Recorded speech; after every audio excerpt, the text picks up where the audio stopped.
Ya Allah. Terus bagaimana hubungan dengan anak saya yang sekolah di pesantren, Pak? Hadis-hadis yang mengandung kaidah fikih, ya, seperti misalnya innamal a'malu binniyat.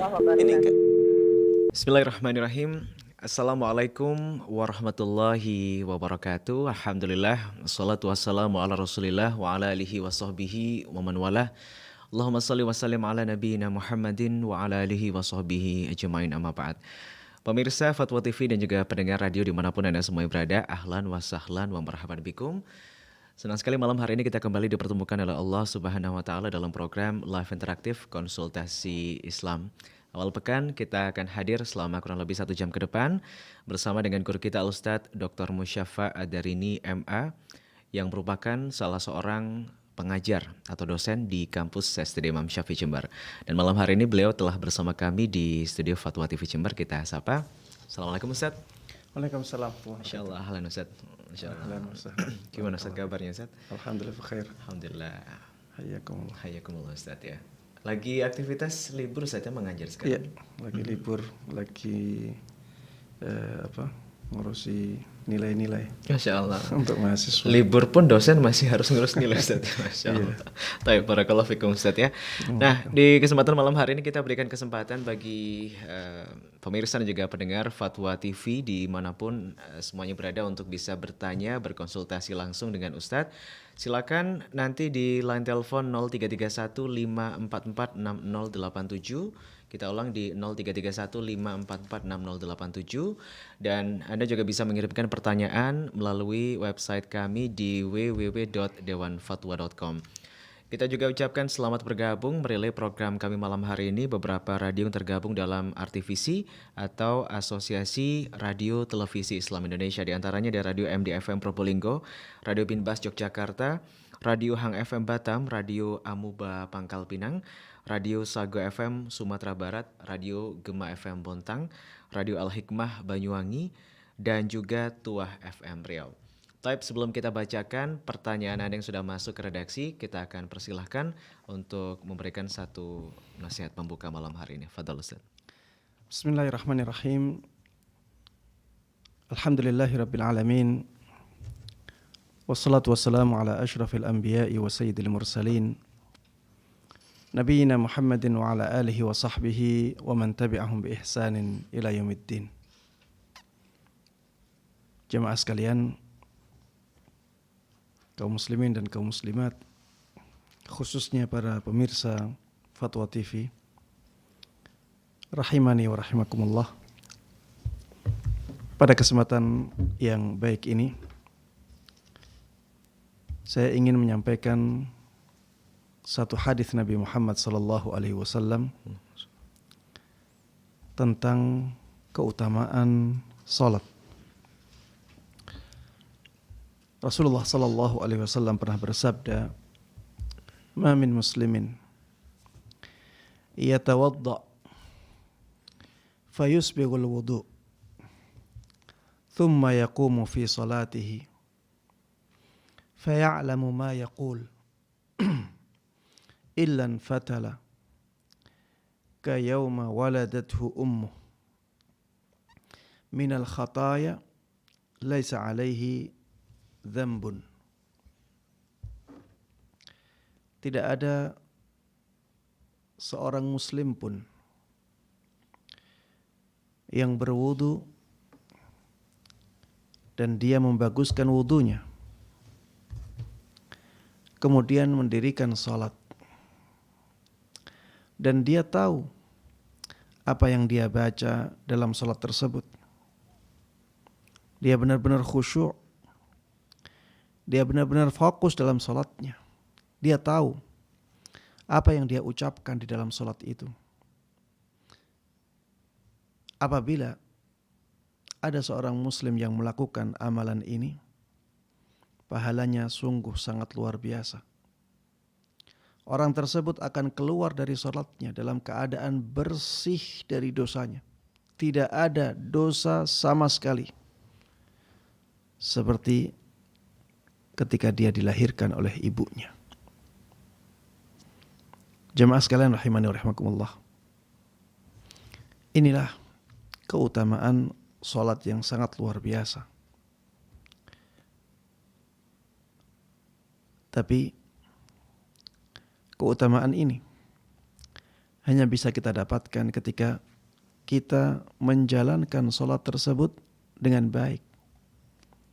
Rasulullah sallallahu alaihi wasallam menyebutkan di sini, faya'lamu ma yaqul. Orang yang salat benar-benar menyadari, benar-benar mengetahui, benar-benar merenungi apa yang dia ucapkan di dalam salatnya itu. Dan ini membutuhkan kekhusyuan yang sangat tinggi. Apabila kita ingin mendapatkan keutamaan ini, maka kita harus menjalankan sesuai dengan yang disebutkan oleh Rasulullah sallallahu alaihi wasallam. Kita harus wudu dengan wudu yang sebaik mungkin. Kemudian ketika sholat, kita harus sholat sebaik mungkin, sekhusyuk mungkin. Yang menjadi pertanyaan adalah, Ustadz, bagaimana kita bisa mengusahakan kekhusyuan itu agar kita bisa mendapatkan pahala yang luar biasa dari sholat ini? Jamaah sekalian rahimani rahimakumullah, banyak hal yang bisa menjadikan kita khusyuk dalam sholat kita. Yang pertama, kita harus mengetahui makna dari bacaan sholat-sholat kita. Tanpa mengetahui dan memahami makna dari bacaan-bacaan sholat kita, maka kita tidak akan bisa khusyuk dengan baik. Kita akan kemana-mana konsentrasinya. Pikiran kita akan sulit untuk fokus. Karena kita tidak paham dengan apa yang kita baca. Padahal bacaan di dalam sholat itu sangat mendominasi amalan kita. Dari awal sampai akhir. Bacaan sangat mendominasi. Kalau kita tidak paham apa yang kita baca dalam sholat, maka kita akan sulit untuk khusyuk dalam sholat itu. Semakin panjang bacaan, maka semakin sulit untuk bisa fokus, bisa tenang, dan bisa benar-benar menyadari bahwa kita sedang menghadap Allah Subhanahu wa ta'ala. Kemudian yang kedua, agar kita bisa khusyuk, salatlah dengan ihsan. Salatlah dengan perasaan seakan-akan kita melihat Allah Subhanahu wa ta'ala. Kalau kita melihat Allah, bagaimana salat kita? Kalau tidak bisa demikian, salatlah dengan kesadaran bahwa kita sedang dilihat oleh Allah. Salat kita sedang dinilai oleh Allah. Dan pahala dari salat kita akan tergantung dengan baiknya salat kita. Dengan tenangnya kita dalam salat kita. Dengan khusyuknya kita dalam salat kita. Salatlah dengan ihsan. Kata Rasulullah sallallahu alaihi wasallam kepada salah seorang sahabatnya, "U'budillah ka'annaka tarah." Beribadahlah engkau kepada Allah Subhanahu wa ta'ala seakan-akan engkau melihatnya. Agar kita benar-benar bisa khusyuk dalam ibadah itu. Dalam salat kita juga demikian. Salatlah seakan-akan kita melihat Allah. Kalau kita tidak bisa seperti itu, maka ambil tingkatan kedua dari ihsan, yaitu salatlah seakan-akan kita dilihat oleh Allah Subhanahu wa ta'ala. Kemudian yang ketiga, agar salat kita khusyuk, salatlah seakan-akan itu salat terakhir kita. Sebuah pesan yang sangat berharga dari Rasulullah sallallahu alaihi wasallam kepada salah seorang sahabatnya yang meminta nasihat ringkas kepada Rasulullah sallallahu alaihi wasallam. Beliau akhirnya memberikan nasihat, salli salata muwaddi'. Salatlah engkau seperti salatnya orang yang berpisah. Ya, seperti salatnya orang yang akan berpisah dari dunia. Salat terakhir. Coba kalau kita diberi kesempatan untuk salat terakhir kali, setelah itu kita akan mati. Bagaimana kita akan membaguskan salat kita? Bagaimana kita akan mengusahakan khusyuk dalam salat itu? Ini pesan yang sangat berharga dari Nabi kita Muhammad SAW. Salatlah seperti salat yang terakhir untuk kita. Kemudian di antara yang bisa menjadikan salat kita khusyuk adalah selalu menyadari bahwa kita dalam salat itu sedang bermunajat kepada Allah Subhanahu wa taala. Sebagaimana dikatakan oleh Nabi kita Muhammad SAW. Kita sedang bermunajat kepada zat yang sangat agung sekali, sangat mulia, sangat berkuasa atas segala sesuatu. Kita sedang bermunajat. Apa itu munajat? Munajat adalah berbincang khusus dengan suara yang lirih. Berbincang khusus dengan Allah Subhanahu wa taala dengan suara yang lirih. Itulah hakikat orang yang salat. Dan kita selalu diingatkan akan keagungan Allah Subhanahu wa taala dalam salat kita. Ketika bergerak kita selalu mengatakan Allahu Akbar, Allahu Akbar, Allahu Akbar, Allahu Akbar. Untuk memberikan pengingat kepada kita bahwa yang sedang kita ibadahi adalah zat yang maha besar, zat yang maha agung. Coba bayangkan ketika kita diberikan kesempatan untuk menghadap kepada seorang raja. Maka kita akan benar-benar fokus dengan pertemuan itu. Apapun yang berjalan di pertemuan itu akan kita renungi terus-menerus. Itu baru ketemu raja. Harusnya ketika kita ketemu dengan raja di raja, dengan maharaja yaitu Allah Subhanahu wa taala, harusnya kita lebih fokus, lebih tenang, lebih mendatangkan rasa khusyuk dalam ibadah tersebut. Ya, inilah di antara cara-cara agar kita bisa meraih kekhusyuan di dalam salat kita, sehingga salat kita benar-benar mendatangkan pahala yang agung dari Allah Subhanahu wa taala, dan salat kita mempunyai pengaruh yang besar terhadap kita dalam kehidupan kita. Demikian Allah taala alam. Sallallahu wasallam wa baraka ala nabiyina Muhammadin wa ala alihi wa sahbihi wa man tabi'ahum bi ihsanin ila yaumiddin. Alhamdulillahirabbil alamin.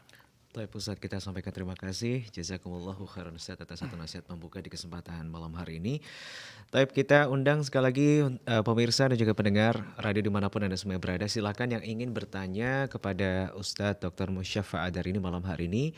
Line telepon sudah kami buka di 0331 544 6087 dan fokus kita adalah konsultasi Islam. Silakan ya. Dan pertanyaan-pertanyaan yang sudah masuk mohon bersabar, kita akan segera bacakan satu persatu. Ustadz, ada pertanyaan pertama Ustadz dari saudara Bagas Junifer di Kabupaten Sijunjung, Sumatera Barat. Assalamualaikum Ustadz. Semoga Ustadz dalam lindungan Allah Subhanahu wa taala. Ustadz, saya ada beberapa pertanyaan. Yang pertama, jika ada air kencing di lantai lalu kita lap begitu saja, kita bersihkan begitu saja dan kita biarkan sampai kering oleh angin, apakah kemudian lantai tersebut sudah bisa dikatakan suci, Ustaz? Pertanyaan yang kedua, apakah benar jika ada air kencing lalu kita siram pakai air, maka najisnya akan menyebar bersama dengan air itu? Dan yang terakhir, mohon rekomendasi buku fikih yang bagus, Ustaz, untuk mahasiswa yang bukan jurusan keagamaan. Syukron. Assalamualaikum warahmatullahi wabarakatuh. Waalaikumsalam warahmatullahi wabarakatuh. Air kencing ya disepakati oleh para ulama akan kenajisannya. Bagaimana kita membersihkan air kencing ini? Air kencing ya yang disepakati oleh para ulama tentang kenajisannya adalah air kencing dari orang dewasa. Adapun air kencing dari anak kecil ya yang masih menyusu dan belum makan selain ASI ya, maka ada yang mengatakan itu najis, ada yang mengatakan tidak najis. Taib, yang sedang kita bahas adalah yang najis. Bagaimana kita membersihkannya? Cara membersihkannya adalah dengan disiram dengan air. Ini yang paling bagus. Siram dengan air. Kemudian setelah itu keringkan air itu. Setelah air kering, maka lantai dianggap telah suci. Kenapa? Karena zat air kencingnya sudah hilang. Warnanya sudah hilang. Baunya sudah hilang. Dan rasanya juga sudah hilang. Ketika sifat-sifat air kencing sudah hilang, maka najisnya dianggap hilang. Najisnya dianggap hilang. Tidak dikatakan bahwa najisnya menjadi menyebar dan tidak terlihat sekarang, tapi semuanya dihukumi najis. Tidak demikian. Ya. Ketika sudah disiram, kemudian sifat-sifat kencingnya sudah hilang, maka najisnya dianggap hilang. Al-hukmu yaduru ma'a illatihi wujudan wa adama. Hukum itu selalu bersama dengan ilatnya. Kalau ilatnya ada, hukumnya ada. Ilatnya tidak ada, hukumnya menjadi tidak ada. Hukum najis itu selalu bersama ilatnya. Dalam konteks ini adalah kencing. Ada kencing, ada hukumnya, yaitu najis. Tidak ada kencing, tidak ada hukumnya, yaitu najis. Tidak ada najisnya berarti. Kencing itu diwakili dengan sifat-sifat kencing itu. Ada rasa, ada bau, ada warna. Ketika sifat-sifat itu hilang, maka dianggap kencingnya hilang. Ketika kencingnya hilang, berarti hukum najisnya hilang juga. Ustaz, bagaimana kalau hanya dilap? Bagaimana kalau hanya dilap? Ini juga demikian ya. Kalau hanya dilap, ternyata warnanya masih kelihatan. Ya misalnya berwarna kuning. Atau baunya masih tercium. Atau rasanya ya masih ada. Maka dianggap kencingnya belum hilang.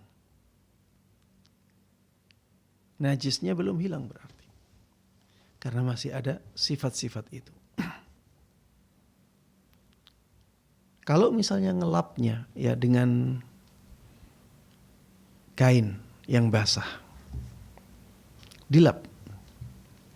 Sampai akhirnya sifat-sifat kencing itu hilang. Dan kering. Sekarang sudah tidak terlihat lagi wujud kencingnya. Tidak ada warnanya, tidak ada baunya, dan tidak ada rasanya. Tapi belum disiram, baru dilap Ustaz. Jawabannya itu pun bisa menghilangkan najisnya kencing. Karena tadi ilat najisnya hilang, maka hukum najisnya menjadi hilang. Ya. Demikian wallahu taala alam, mudah-mudahan bisa difahami dengan baik. Nah, Ustaz, jazakallahu khairan Ustaz. Untuk buku Ustaz, rekomendasi buku fikih Ustaz untuk mahasiswa yang dari jurusan non keagamaan Ustaz. Mungkin bisa membaca tarjamahan dari buku fikih Al-Fiqhul Muyassar. Al-Fiqhul Muyassar yang diterbitkan oleh pemerintah Saudi Arabia oleh Mujamma' Malik Fahd ya. Percetakan Al-Quran di kota Madinah. Dan buku ini buku yang ringkas, ya sederhana dan disusun oleh banyak ulama yang mumpuni dalam ilmunya. Ya, Itu dari awal bab fikih sampai akhir bab fikih. Ya. Nah, Ustaz, syukran Ustaz atas jawabannya, barakallahu fikum. Semoga bermanfaat untuk saudara Bagas Junifer ya di Sumatera Barat. Ustaz, kita tersambung bersama penelpon pertama kita malam hari ini, ada Ibu Rosmi di Riau. Fatwa TV, Assalamualaikum. Waalaikumsalam warahmatullahi wabarakatuh. Baik, Bu Rosmi, mohon maaf radio atau televisinya bisa dikecilkan terlebih dahulu. Sudah dari kecil lagi. Baik ya, Ibu silakan pertanyaan Anda. Ya, Assalamualaikum warahmatullahi wabarakatuh. Ustaz. Waalaikumsalam warahmatullahi wabarakatuh. Begini pertanyaan saya, Ustaz. Apakah sama solat sunat Isra dengan solat sunat Duha? Seandainya saya solat di waktu jam 7 lewat 30 menit atau jam 8, apakah yang saya kerjakan, solat Isra kah atau solat Duha? Seandainya saya solat Isra, setelah matahari meninggi, saya harus solat Duha lagi kah? Mohon penjelasannya, Ustaz. Nah, Ustaz, antum mendengar dengan jelas pertanyaannya? Baik. Kurang jelas, Ustaz? Baik, Salat Ibu. isyraq ya dengan salat duha. Ya, solat Isra dengan solat Duha. Samakah solat Isra dengan solat Duha? Baik. Seandainya jam 7 lewat 30 menit, saya solat 2 rakaat, saya mengerjakan solat Isra kah atau saya mengerjakan solat Duha? Agar tidak salah niat gitu Ibu ya. Ya, dengan Baik, niat. itu Seandainya saja. saya mengerjakan solat Isra, nanti kalau matahari dah agak meninggi, saya harus solat Duha juga kah? Gitu. Baik, Ibu. Penjelasannya, Baik. Ustaz. Ya, Assalamualaikum warahmatullahi wabarakatuh. Waalaikumsalam warahmatullahi wabarakatuh. Nah, Ustaz. Iya. Banyak dari ulama-ulama kontemporer ya seperti Syekh Muhammad ibn Shalih Al-Utsaimin, begitu pula Syekh bin Baz rahimahumallahu taala mengatakan bahwa salat isyraq adalah salat duha yang disegerakan. Salat isyraq adalah salat duha yang disegerakan. Maksudnya dilakukan di awal waktu. Itulah salat isyraq. Sehingga kalau sudah menjalankan salat isyraq berarti dianggap telah menjalankan salat duha. Ya. Baik. Bagaimana kalau sudah salat isyraq? Apakah nanti harus menjalankan salat duha lagi? Jawabannya tidak. Karena salat isyraq adalah salat duha yang disegerakan. Tapi apakah boleh Ustaz untuk menjalankan salat duha lagi di waktu lain, misalnya di saat matahari sudah panas-panasnya, dan katanya itu adalah waktu yang paling afdal untuk salat duha. Jadi salat isyraq di awal waktu duha, kemudian salat duha di akhir waktu duha. Bolehkah seperti itu?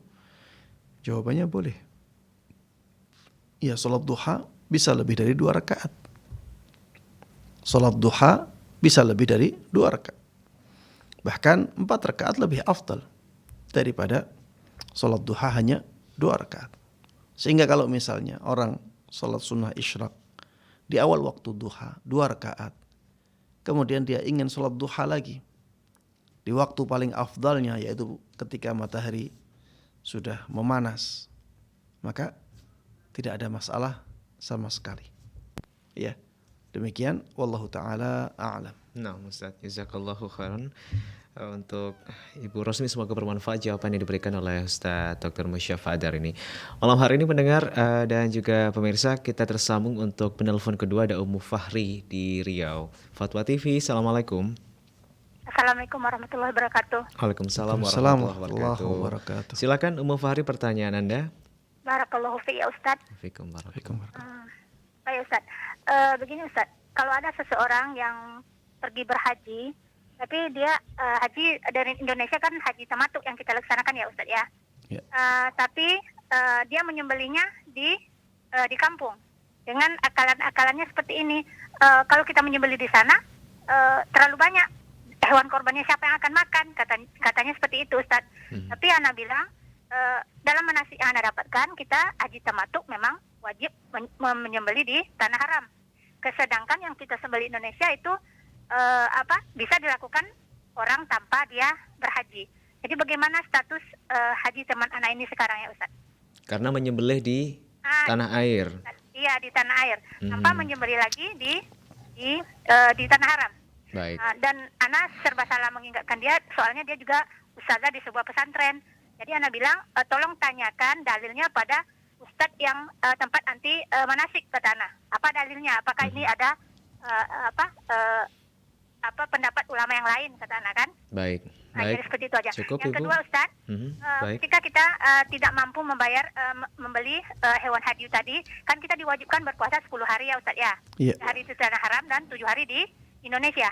Waktu 3 hari itu kapan ya, Ustaz kita mengerjakan? Yang setahu Ana 3 hari tasrik itu diharapkan berpuasa. Jadi kapan ya, Ustaz waktunya? Itu aja ya, Ustaz. Baik. Syukuran ya, Ustaz. Nah, Baik. Barakallahu fiik. Fikum barakallah. barakallah.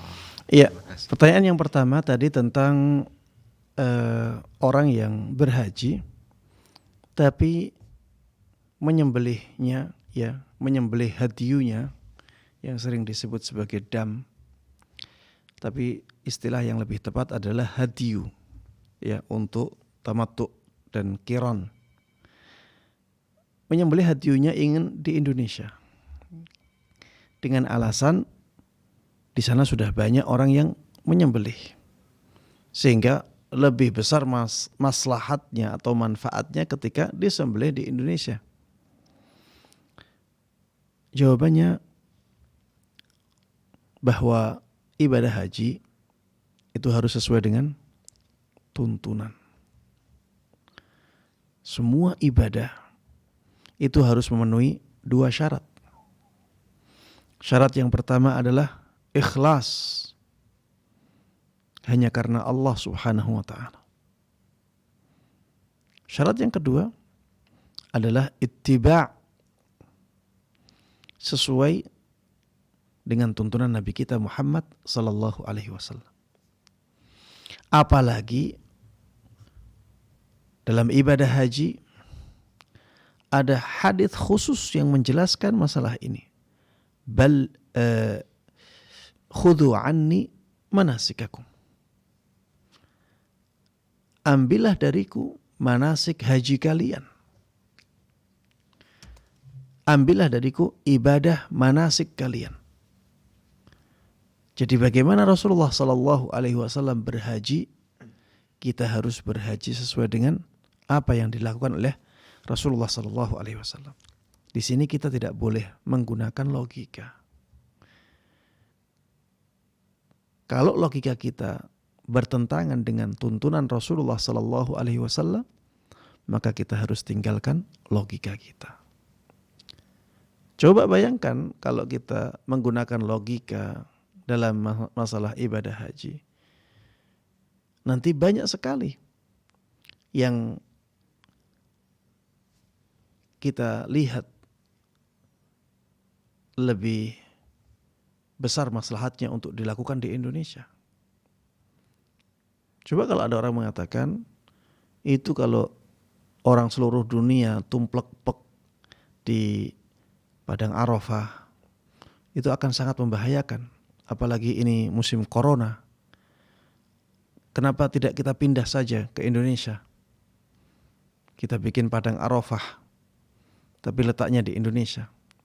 Untuk mengurangi kepadatan manusia di sana. Nanti ada orang yang ingin mabit di selain Mina. Nanti ada orang yang ingin membuat tempat sa'i sendiri. Dan seterusnya. Dengan alasan-alasan yang sesuai dengan logika mereka. Kalau ini dibuka, maka hakikat haji tidak akan tersisa lagi.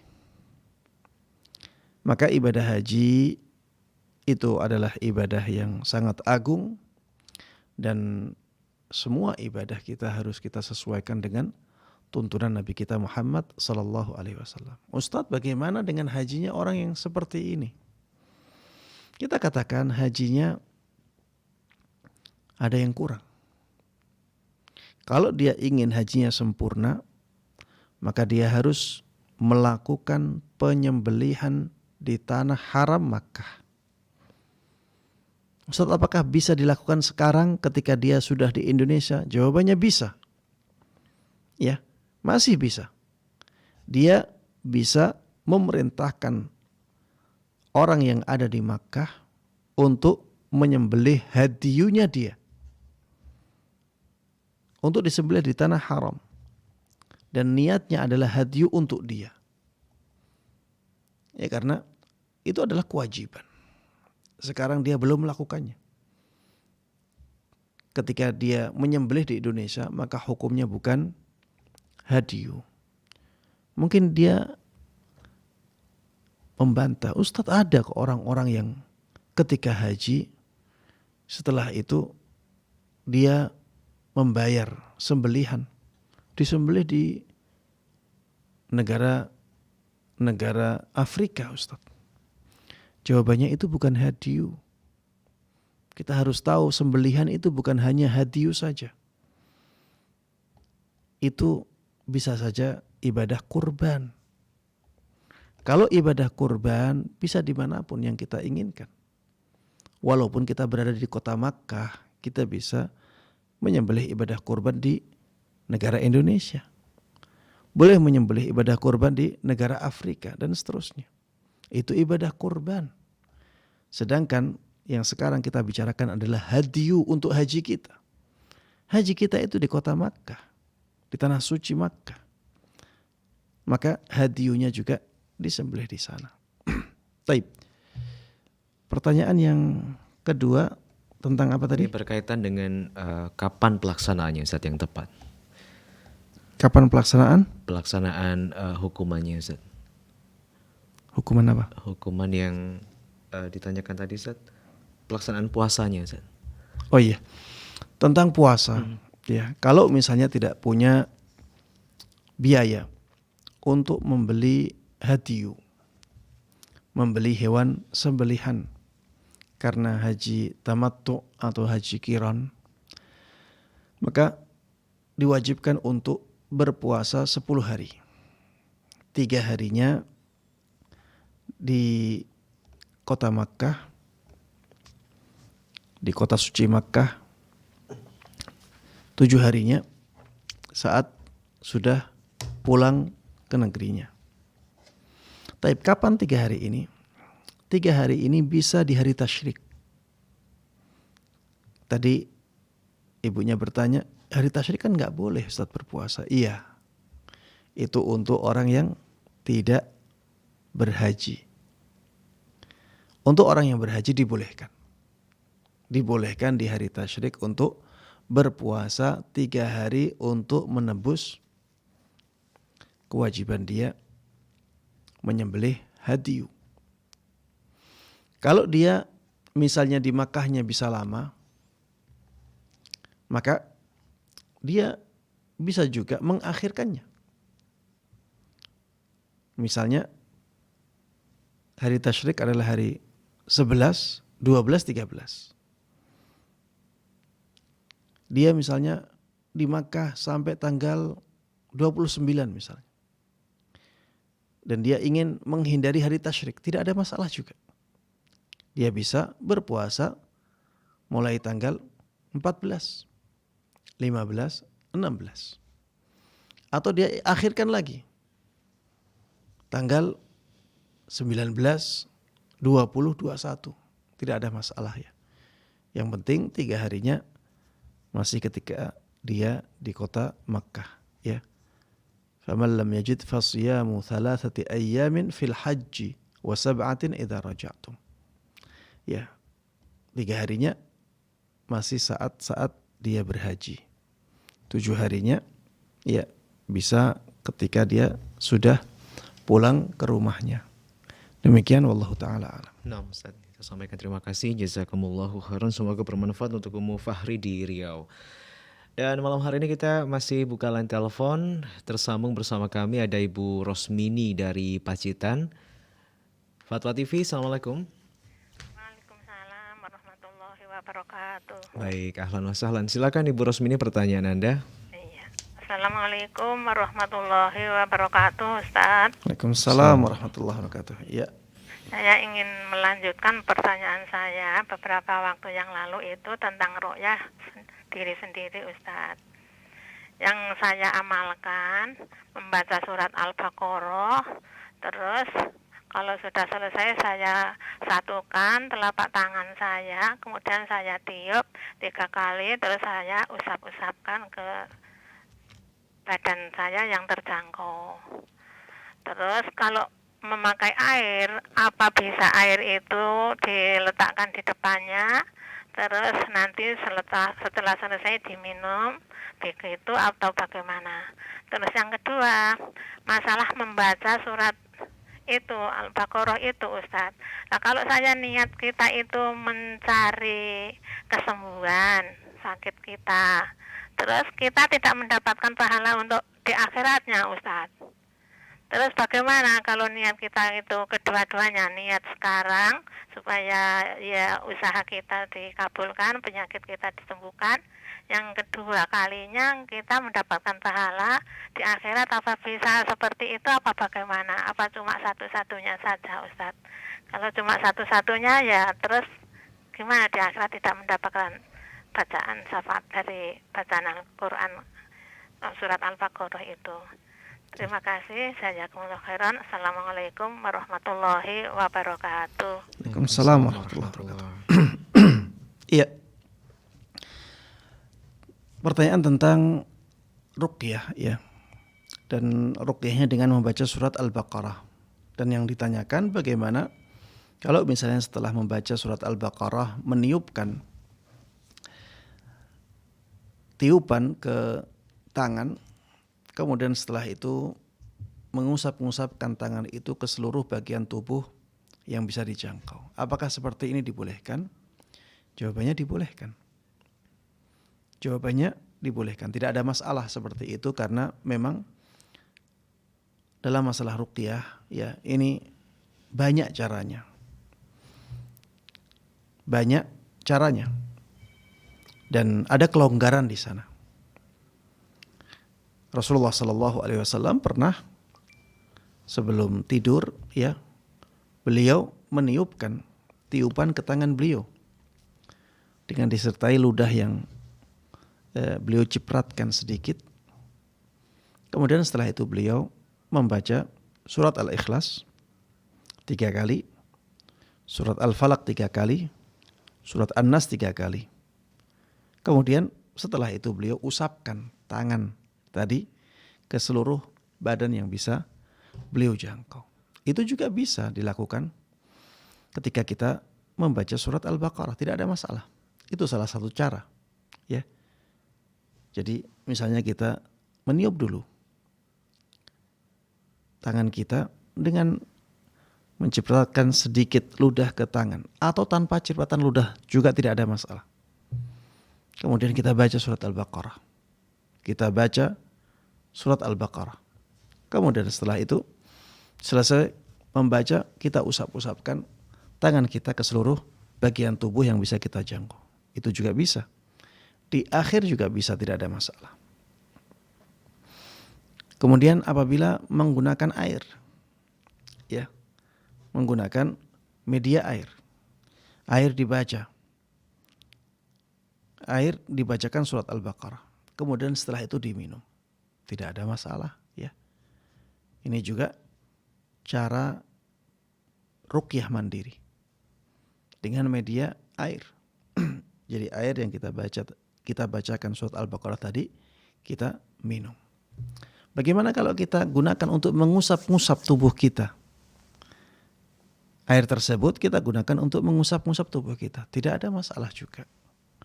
Sangat longgar ya dalam masalah cara-cara ruqyah mandiri. Dan caranya banyak. Taib. Tadi pertanyaan yang selanjutnya adalah tentang kalau seseorang membaca surat Al-Baqarah untuk mencari kesembuhan, untuk meruqyah dirinya sendiri. Apakah dia tidak mendapatkan pahala membaca Al-Quran? Jawabannya dapat. Ya, dia dapat pahala dari membaca Al-Quran. Setiap hurufnya 10 kebaikan. Dia juga mendapatkan manfaat dari usaha dia mengobati dirinya. Dan Allah Subhanahu wa ta'ala itu maha pemurah. Allah Subhanahu wa ta'ala maha luas karunia-Nya. Allah Subhanahu wa ta'ala tidak akan kekurangan ya. Jadi Allah ngasih dia kesembuhan dengan bacaan surat Al-Baqarah itu. Allah juga ngasih dia pahala untuk akhiratnya karena dia membaca surat Al-Baqarah. Tidak ada masalah sama sekali. Tidak usah diniatkan untuk dua-duanya atau salah satunya. Tidak usah. Niatkan untuk mencari kesembuhan dengan surat Al-Baqarah. Niatkan untuk meruqyah diri sendiri. Pahala akhirat akan kita dapatkan juga. Ya, demikian wallahu ta'ala a'lam. Nah, Ustaz, jazakallahu khairan atas jawabannya. Semoga bermanfaat untuk Ibu Rosmini yang sudah bertanya tadi. Taib. Sambil menantikan penelpon berikutnya, kita bacakan kembali pertanyaan Ustadz yang masuk ke meja redaksi kami dari Muhammad Iqbal Aisar di Jambi. Bismillah Ustadz, izin bertanya. Wajah saya ini sedikit berjerawat dan sedikit berminyak. Dan ketika saya berwudu dengan gayung, terkadang bekas jerawat tersebut terkelupas dan masuk ke dalam air. Dan terkadang air tersebut berubah seperti berminyak. Dan yang ingin saya tanyakan, apakah status air itu, bagaimanakah status air itu Ustaz? Kalau airnya masih tersisa, maka saya terkadang memasukkan lagi ke bak mandi supaya tidak terjadi pemborosan. Apakah itu berpengaruh dengan status air di bak mandinya Ustaz? Syukran, jazakallahu khairan. Taib, iya. Yang ditanyakan adalah bagaimana status air yang terlihat menjadi tercampur oleh lemak yang ada di wajah ketika sedang berwudu. Apakah air tersebut tetap dianggap sebagai air yang bisa mensucikan? Ya. Air suci dan bisa mensucikan? Jawabannya iya. Jemaah sekalian rahimani rahimakumullah. Pendapat yang paling kuat dalam masalah berapa jenis air adalah pendapat yang mengatakan bahwa air itu hanya dibagi menjadi dua saja. Yang pertama adalah air najis, yang kedua adalah air yang suci dan mensucikan. Ya. Air yang suci dan mensucikan, hanya dua saja. Kalau dia tidak ada najisnya, berarti dia suci dan mensucikan. Kalau dia terkena najis dan terpengaruh oleh najisnya, maka dia menjadi air yang najis. Kalau dia terkena najis tapi tidak terpengaruh, maka tetap dianggap air yang suci dan mensucikan. Contohnya ya seperti misalnya apabila kita di kolam renang, airnya banyak. Ada yang kencing di kolam renang itu, tapi kita tidak lihat pengaruh kencing itu dalam kolam renang itu. Bolehkah air kolam renang itu kita gunakan untuk berwudu? Jawabannya boleh. Jawabannya boleh. Kenapa? Karena tadinya airnya suci. Dan sekarang setelah terkena air kencing, dia tidak terpengaruh sifat-sifatnya oleh kencing itu. Sifat warnanya tidak terpengaruh. Sifat baunya tidak terpengaruh. Sifat rasanya tidak terpengaruh. Maka air tersebut tetap dianggap sebagai suci dan mensucikan. Ustaz, bagaimana kalau airnya sedikit? Walaupun airnya sedikit, selama sifat-sifatnya tidak terpengaruh oleh najis yang masuk ke dalamnya, maka air tersebut tetap dianggap suci dan mensucikan. Innal ma'a la yunajjisuhu syai'un. Kata Rasulullah sallallahu alaihi wasallam, sesungguhnya air itu tidak bisa dinajiskan oleh sesuatu apapun. Sesungguhnya air itu tidak bisa dinajiskan oleh sesuatu apapun. Kata para ulama, ini ketika airnya tidak terpengaruh sifat-sifatnya oleh sesuatu yang najis. Apabila air sudah terpengaruh sifat-sifatnya dengan sesuatu yang najis, maka para ulama telah berijma' bahwa air tersebut menjadi najis. Sehingga ijma' ini menjadi pengkhusus untuk dalil umum tadi, bahwa air itu tidak bisa dinajiskan oleh sesuatu apapun. Ya, bisa difahami ya. Kalau misalnya ini tadi ditanyakan air yang digunakan untuk berwudu, ya itu tercampur oleh sesuatu yang tadinya di jerawatnya. Kemudian terlihat ada lemak-lemak di air itu. Kita katakan lemak bukan sesuatu yang najis. Kemudian bekas jerawat itu juga bukan sesuatu yang najis. Maka airnya tidak terpengaruh oleh najis sama sekali. Tidak ada masalah. Kemudian tadi dikatakan atau ditanyakan, air tersebut ya untuk menghemat sering dikembalikan ke bak mandi lagi. Apakah air di bak mandinya terpengaruh oleh air yang sedikit ini? Jawabannya tidak. Air yang sedikit masih suci dan mensucikan, kemudian ditaruh di air dalam bak mandi juga suci dan mensucikan, sehingga tidak ada masalah sama sekali. Ya, demikian. Wallahu taala a'lam. Nah, Ustaz, jadi tidak masalah Ustaz ya jika airnya dikembalikan lagi. Tidak ada masalah. Sisanya baik. Ya. Semoga bermanfaat ya untuk Muhammad Iqbal di Jambi. Tapi kita tersambung kembali Ustaz dengan penelpon keempat kita, ada Ummu Zahra dari Riau. Fatwa TV, Assalamualaikum. Waalaikumsalam warahmatullahi wabarakatuh. Baik, silakan Ibu pertanyaannya. Terima kasih. Assalamualaikum warahmatullahi wabarakatuh, Ustaz. Waalaikumsalam warahmatullahi wabarakatuh. Ini Ustaz, seseorang yang membiasakan dirinya setelah sholat Isya, dan ketika kan setelah sholat Isya itu akan berangkat tidur membaca semua doa-doa yang telah dianjurkan oleh Rasulullah SAW. Dan ketika kita selesai membaca, baru semua apa yang kita dapat ketika mau merebahkan kepala ke bantal, baru membaca doa Allahumma amutu wa ahya. Terus diikuti dengan subhanallah yang dianjurkan. Apakah ini sudah seperti apa yang dianjurkan oleh Rasulullah? Terus pertanyaan saya yang kedua, dengan bacaan setelah kita membaca semua doa-doa dan zikir-zikir yang diajarkan oleh Rasulullah tadi, setelah selesai, ketika kita belum juga tertidur, kita membaca ayat-ayat atau doa apa yang kita dapat. Nah, apakah ini kalau andaikan kita meninggal pada malam hari, apakah ini sudah termasuk ucapan kita dengan ucapan zikir-zikir dan kalimat-kalimat yang baik? Apakah kita sudah termasuk, mudah-mudahan husnul khotimah, Ustaz? Terima kasih. Assalamualaikum warahmatullahi wabarakatuh. Waalaikumsalam warahmatullahi wabarakatuh. Iya. Yang ditanyakan adalah tentang zikir-zikir sebelum tidur, ya.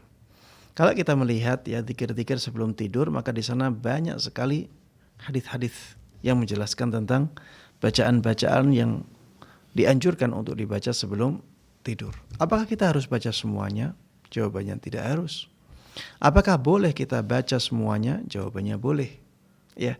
Jadi kalau misalnya ya kita merasa keberatan untuk membaca semuanya, maka pilih bacaan-bacaan yang sangat kita butuhkan. Ya, seperti misalnya bacaan-bacaan yang bisa melindungi diri kita dari gangguan-gangguan makhluk halus atau dari bahaya-bahaya selama kita tidur. Ya, seperti misalnya paling tidak minimal membaca ayat kursi. Atau ayat kursi ditambah dengan 2 ayat terakhir dari surat Al-Baqarah. Atau ditambah lagi dengan surat Al-Ikhlas, surat Al-Falaq, surat An-Nas yang dibaca 3 kali. Ya. Kemudian setelah itu baca Bismikallahumma amutu wa ahya. Kalau misalnya ringannya seperti itu, boleh.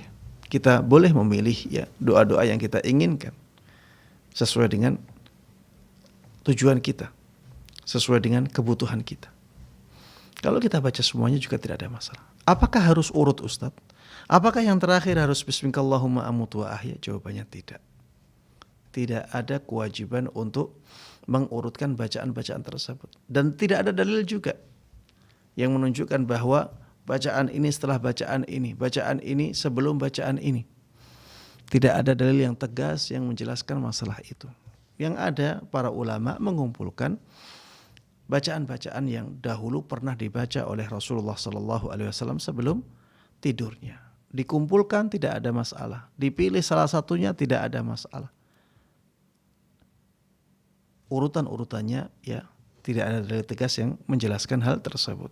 Ya, sehingga bagaimanapun kita mengurutkannya tidak ada masalah. Kemudian ketika seseorang ya membaca bacaan sebelum tidur yang dengan bacaan tersebut kalau dia meninggal dalam tidurnya maka dia akan dicatat sebagai seorang yang husnul khatimah, maka insya Allah dengan bacaan-bacaan tersebut ya dia akan mendapatkan apa yang dijanjikan oleh Allah Subhanahu wa ta'ala. Ini husnudzan kita kepada Allah Subhanahu wa ta'ala. Dan itu sesuatu yang sangat dianjurkan. Ana inda dhanni abdi bi falyadhunna bima sya'. Kata Allah Subhanahu wa ta'ala dalam hadits qudsi, aku itu sesuai dengan persangkaan hambaku terhadapku. Maka silahkan dia berprasangka kepadaku dengan prasangka apapun. Ya, ini